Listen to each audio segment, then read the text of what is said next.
And as awesome as that new Mario Kart sounds, the Nintendo rain clouds from above opened up and just poured down, raining on all of us, because they announced that this game will be $80 for a digital copy of Mario Kart World, and if you want a physical copy, it will be $90. And look, I'll be the first to say it.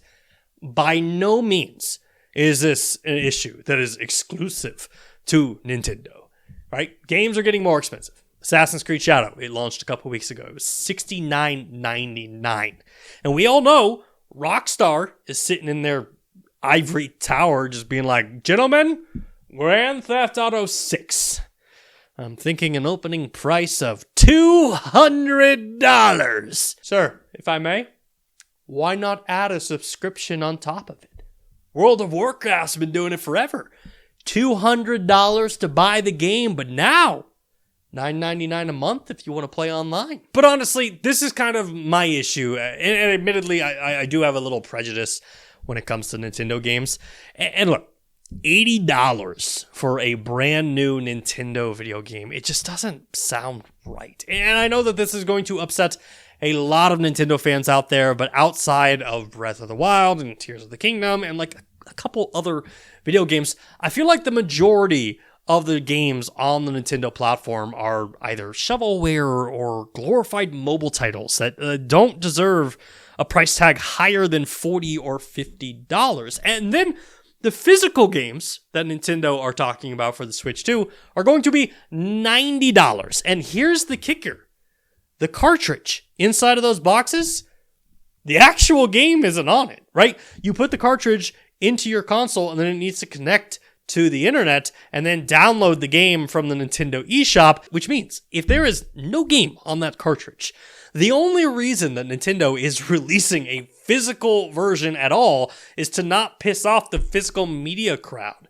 And look, if you don't know who I'm talking about, I guarantee you have met them at some point in your life. Look at the comment section of any gaming video. They usually say something like, "Behold my physical video game collection, my temple to physical media." Dare I say, the best form of media. What, you want to play digital video games? You're going to rent and own nothing, am I right? Look at it. It's all organized from A to Z by generations of Nintendo. Isn't it so impressive? And look, not to defend a billion-dollar organization like Nintendo, but I have heard people support the increase of the price, saying that, look, Nintendo games aren't like other games, right? They don't have microtransactions. They're solid games. They rarely fail. They're quality, right? So we should support that. But honestly, it's hard not to look at that and just be like, it's a nostalgia grab, right? You give me Mario Kart. I love Mario Kart. Got a new console? I'll buy that console because of Mario Kart. And sorry, sir, it's going to be $80. Don't know if I love it that much. And then part of me feels like I'm in an abusive relationship because I'm trying to justify Nintendo's action. And I'm like, wow, maybe I won't play the Nintendo games at launch when they're $80 and I'll just wait till they go on sale. But then the reality is Nintendo games never go on sale, right? Breath of the Wild launched back in 2017. Go on Amazon. That game is still literally the same price as it was when it launched back in 2017, which means there is no chance that these $80 to $90 games are going to go on sale at any time in the future for Nintendo. But then, my friends, there was a light at the end of the tunnel because Nintendo showed off a brand new Donkey Kong video game called Bonanza, which is this brand new open world 3D Donkey Kong adventure game that absolutely looks incredible. And I mention this because I feel like this is the game that when I think Nintendo next gen console, this is what the game should look like. Like, not only are you getting these massively open worlds that are completely destructible. Like, one of the cool things about this game is that Donkey Kong can dig, he can smash, he can charge through any of the in-game environments, but the game literally looks like what a modern Donkey Kong video game should look like. There's no part of this that I'm like, this probably could have launched on the last console. This literally looks like a next-gen Nintendo game,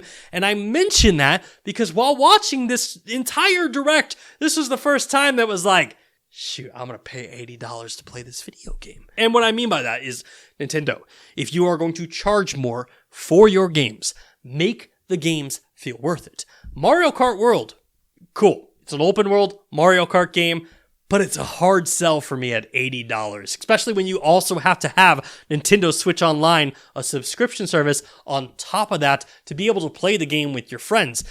And again, I say hard sell. That is no insult to the Nintendo fans that are excited about that video game, but I will say open world racing games, Forza and The Crew, have been doing that for years at a price tag of $59.99. So again, much nicer graphics over there.